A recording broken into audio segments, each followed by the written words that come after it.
एक ऐसा राजा जिसका शासन पूरे विश्व में था, दुश्मन जिसके नाम से थर थर काँपते थे और अच्छे न्यायप्रिय ईमानदार लोगों के लिए वह देवता के समान था।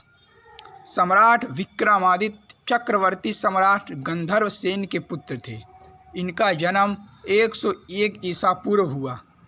यह बचपन से ही अत्यंत बुद्धिमान, वीर और पराक्रमी थे तथा शिव पार्वती के कट्टर भक्त थे। इन्हीं के समय में तिब्बती क्षेत्र से आए हुए शकों ने यूनानियों को परास्त करते हुए हर हर महादेव के नारों के साथ भारत पर आक्रमण कर दिया। वह अत्यंत निर्दयी और क्रूर थे।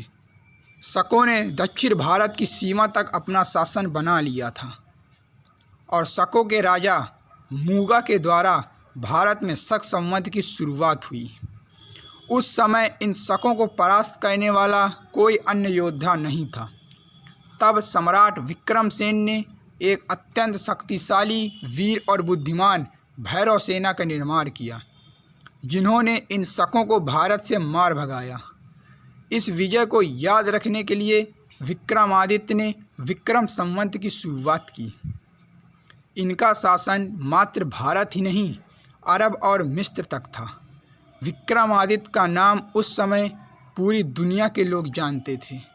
उन्होंने लगभग 75% पृथ्वी पर अपना शासन किया था।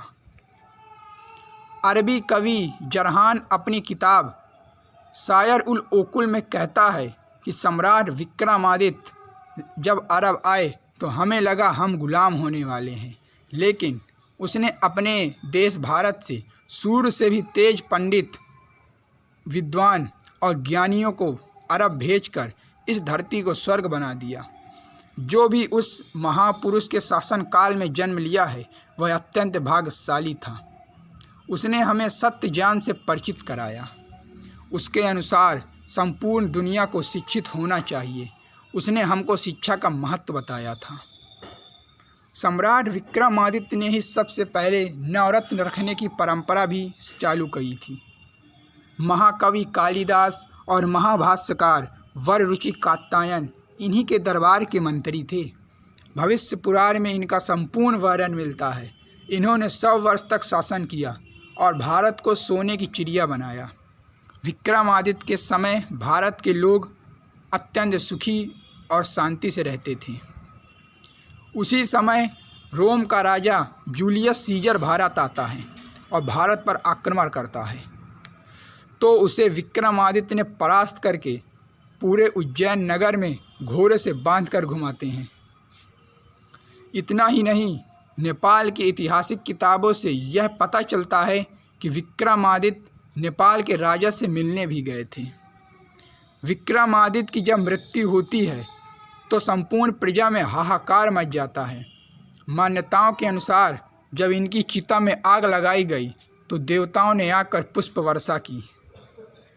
यह देवता के समान थे, लेकिन धरती पर जन्म लेने के कारण इन्हें भी अपने शरीर को त्यागना पड़ा।